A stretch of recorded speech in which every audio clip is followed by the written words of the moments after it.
কাব বিন আখবার রাদিয়াল্লাহু তাআলা লাম্মা আরাদাল্লাহু আন ইয়াখলুকাল মাখলুকাত বাসাতাল আরদা ওয়া রাফআস সামাআ ওয়া ক্বাবাদা ক্বাবদাতাম মিন নূরিহি।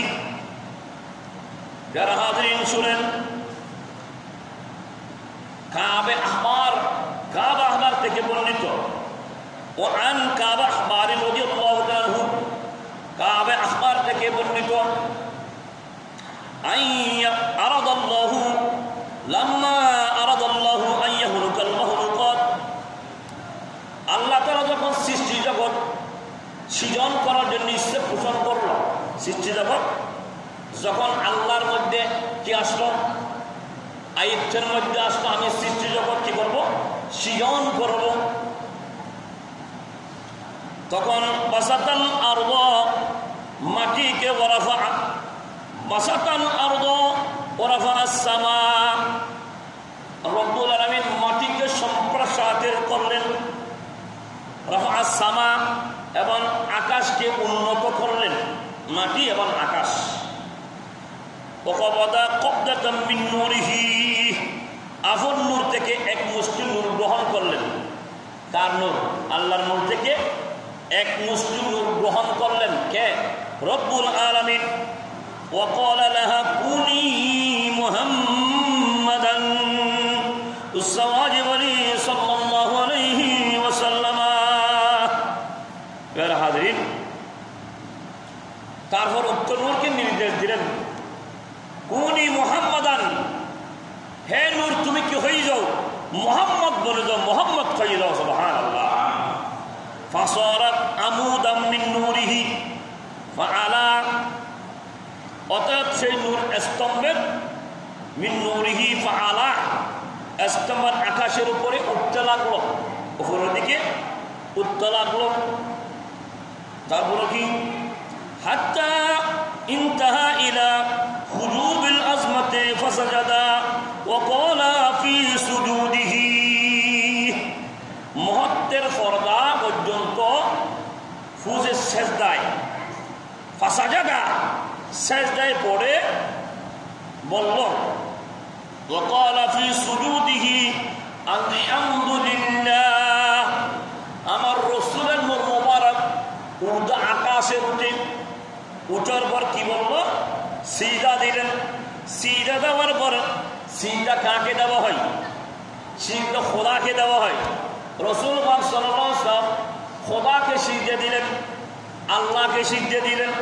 সিজদা দেওয়ার পর বলতে হচ্ছে আলহামদুলিল্লাহ, আল্লাহর প্রশংসা করলেন। সুবহানাল্লাহ। রাসূলের নূর মোবারকে আল্লাহকে সিজদা দিলেন, সিজদা দেওয়ার নূর বলতেছে আলহামদুলিল্লাহ। প্রিয় হাজিরিন, এরপরে শুনেন, আল্লাহ বলেন, فقال الله سبحانه وتعالى لهذا خلقتك وسميتك محمدا منك أبدأ الخلق।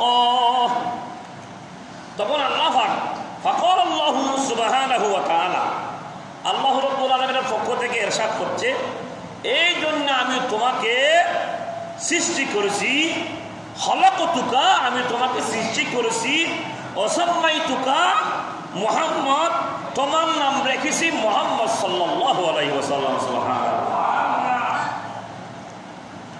মিনকা আবদুল খলক, তোমার হাতে সৃষ্টি কাজ শুরু করব। দেখেন, আমরা আমাদের একটা প্রশ্ন জাগে, আমরা দুনিয়ার সব কিছু নিয়ে প্রশ্নটা করি, দুনিয়া কিভাবে সৃষ্টি হয়েছে এবং দুনিয়ার সর্বপ্রধান কি সৃষ্টি হয়েছে, সৃষ্টির ইতিহাস জানি না, কিন্তু আমরা কিন্তু দুনিয়ার বিভিন্ন ধরনের দিক নির্দেশনা নিয়ে যিনি যাকে খোদা সর্বপ্রথম সৃষ্টি করেছেন, আউয়াল মা খালাকাল্লাহু নূরি, রাসূল সাল্লাল্লাহু আলাইহি ওয়াসাল্লামের নূরকে যে সৃষ্টি করেছেন, এটা আজকে মূল ইবারত বলতেছি আপনাদেরকে, কিন্তু হাদিসের ছোট সুটকাটা বলতেছি না।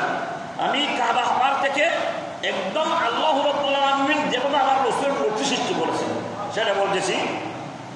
আল্লাহ বলেন, মুহাম্মাদাম মিনকা আবদুল খলক, তোমার হতে, তোমার থেকে আমি কি করব? সৃষ্টির কাজ শুরু করব। যে আল্লাহ মিথ্যা বলেন, রাসূল মিথ্যা বলেন, কোন নবীরা মিথ্যা বলেন? তাহলে যারা এটার বিপরীত হবে তাদের ইমান কিভাবে থাকবে? এই জন্য আমরা কথা বলি যারা আহলে সুন্নাত ওয়াল জামাতের মধ্যে আমরা যে আমাদের আকীদার মধ্যে যারা থাকবে না আমরা তাদের ওটা বেশি, আমাদের কোনো দৌলতের জন্য নহে, আমাদের কোনো দুনিয়ার জন্য নহে, আমাদের জন্য কোনো টাকার জন্য নহে, আমাদের কারোর সাথে ওরা আমাদের মুসলমান ভাই, কারোর সাথে কোনো দ্বন্দ্ব নাই, শুধুমাত্র ইমান এবং আকীদার মধ্যে।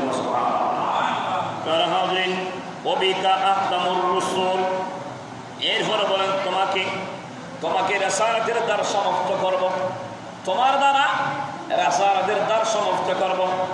শুনেন, আদম থেকে ঈসা রূহুল্লাহ পর্যন্ত যখন রাসূল পাক সাল্লাল্লাহু আলাইহি ওয়াসাল্লাম দুনিয়ার মধ্যে তশরীফ আনলেন, তার রাসালাতের দরজা বন্ধ হয়ে গেছে। আল্লাহর কথা ক্লিয়ার। আমার রাসূল যখন আসতো রাসূলের জবান দিয়ে বলতেছে, আল্লাহ তো কোরআনে অনেকবার বলছে এবং কাবাহের মধ্যে আল্লাহ তা বলতেছেন, হে রাসূল অবিকা আহকামুর রাসূল, আমি তোমার মধ্যে রাসালাতের দরজা সমাপ্ত করব। আমার রাসূল দুনিয়ার মধ্যে আসার পর বলতেছে, আনা খাতামুন নবিয়্যিন লা নবিয়্যা বাদি, আমি হলাম সর্বশেষ নবী, আমার পরে কোন নবী আসবে না। এরপর শুনুন, ওয়া বাকিয়া যালিকান নূর ফি ফিতরাতি আদম আলাইহিস সালাম। উক্ত নূর, দেখেন উক্ত নূর কোথায় গেলেন সেটা বলে দিচ্ছে আবার। উক্ত নূর কোথায় গেলেন? উক্ত নূর হযরত আদম আলাইহিস সালামের মধ্যে রয়ে গেলেন। তার রয়ে গেলেন আদম আলাইহিস সালামের মধ্যে রয়ে গেলেন। ওয়াসজুদা লাহুল মালাইকা, ফেরেশতা দ্বারা তাকে সিজদা করা। কে?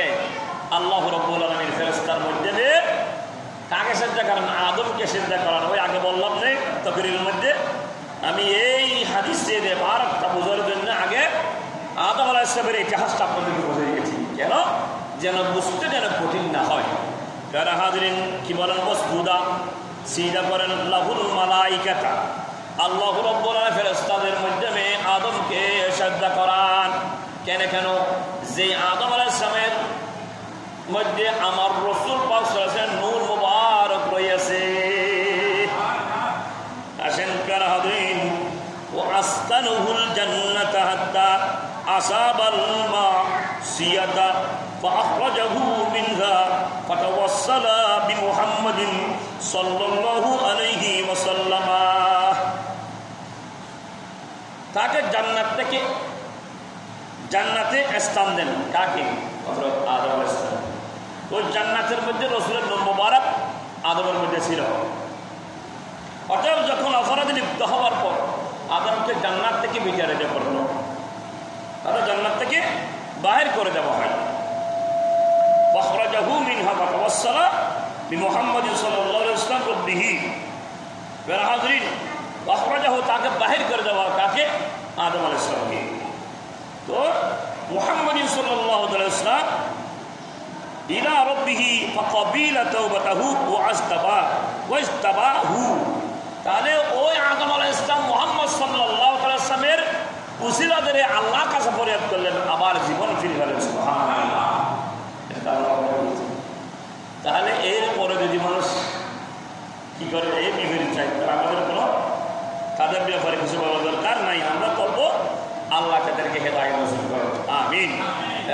তাহলে আদমকে কেন সিজদা করেননি সমস্ত ফেরেশতাদের সরদার, যার নাম হচ্ছে আবুল মুকাররম নাম ছিল?